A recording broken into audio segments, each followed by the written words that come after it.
Hi guys, നമുക്ക് ഇന്നൊരു മീൻകറി ഉണ്ടാക്കിയാലോ? വായോ. എല്ലാവർക്കും അറിയാവുന്ന കാര്യമാണ്, എന്നാലും ഞാൻ ഒന്ന് പറയുക കേട്ടോ. അപ്പോൾ ഇതിലേക്ക് നമുക്ക് കുറച്ച് ഓയിൽ ഒഴിക്കാം. ചട്ടി വെച്ചിട്ടുണ്ട്. ആ ചട്ടിയിലേക്ക് കുറച്ച് ഓയിൽ ഒഴിക്കാം. പിന്നെ ഈ ഓയിലൊന്ന് ചൂടായി വരുമ്പോഴത്തേക്ക് നമുക്കതിനകത്തേക്ക് കുറച്ച് ലേശം കടുക്, പേരിന് മാത്രം, പിന്നെ കുറച്ച് കൊച്ചുള്ളി, വെളുത്തുള്ളി, കുറച്ച് ഇഞ്ചി ഒന്ന് ചതച്ചതും, ഒരു 4 പച്ചമുളകും, അതിലേക്ക് കറിവേപ്പില ഒരുപാടാവാൻ പാടില്ല കേട്ടോ. മീൻ കറിക്കൊക്കെ കുറച്ച് കറിവേപ്പില ഇടുന്നതാണ് കുറച്ച് നല്ലതെന്ന് എനിക്ക് തോന്നിയിട്ടുണ്ട്. എൻ്റെ മാത്രം അഭിപ്രായമാണേ. അപ്പോൾ നമുക്കിതൊന്ന് വഴറ്റിയെടുക്കാം. നന്നായിട്ട് വഴറ്റിയെടുക്കേണ്ട കാര്യമില്ല, കുറച്ചൊന്ന് അതിൻ്റെ ഒരു പച്ച കൊത്തൊന്ന് മാറി കിട്ടിയാൽ മതി. ഇത് മാറി വരുമ്പോൾ ഇതിലേക്ക് നമുക്ക് നേരത്തെ ചൂടാക്കി വെച്ചിട്ടുള്ളതാണ് കേട്ടോ. ഇത് മുളക് പൊടി, മല്ലിപ്പൊടി, മഞ്ഞൾപ്പൊടി, പിന്നെ കുറച്ച് ഉലുവാപ്പൊടി, ലേശം ഉലുവാപ്പൊടി ഞാൻ കൂടുതലിട്ടിട്ടുണ്ട് കേട്ടോ. അത് മാത്രമേ അതിനകത്ത് കൂടുതലായിട്ടുള്ളൂ. പിന്നെ ഈ മുളക് പൊടിയുടെ കളർ കണ്ടിട്ട് നിങ്ങൾ പേടിക്കേണ്ട കേട്ടോ, എരി കൂടിയോന്ന്. ഇത് കാശ്മീരി ചില്ലിയാണ്. പിന്നെ ഈ പുളി കണ്ടിട്ടും നിങ്ങൾ അയ്യേ എന്താണെന്ന് വിചാരിക്കേണ്ട.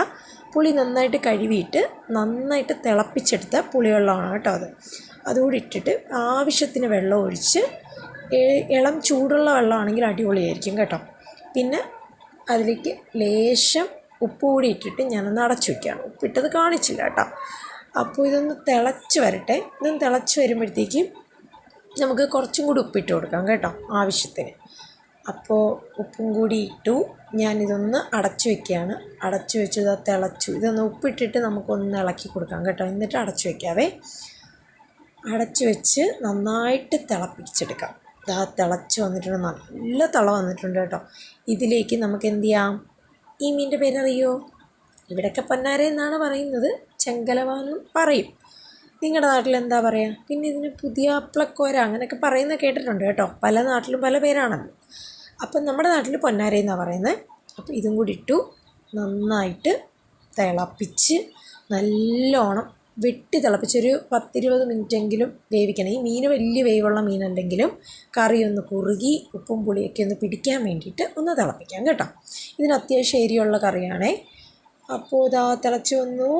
നമുക്കിനി ഈ കറി, ഇനി അതൊന്നും ഒന്നും ചെയ്യാനില്ല. കറി നല്ല തിളച്ചിട്ടുണ്ട്.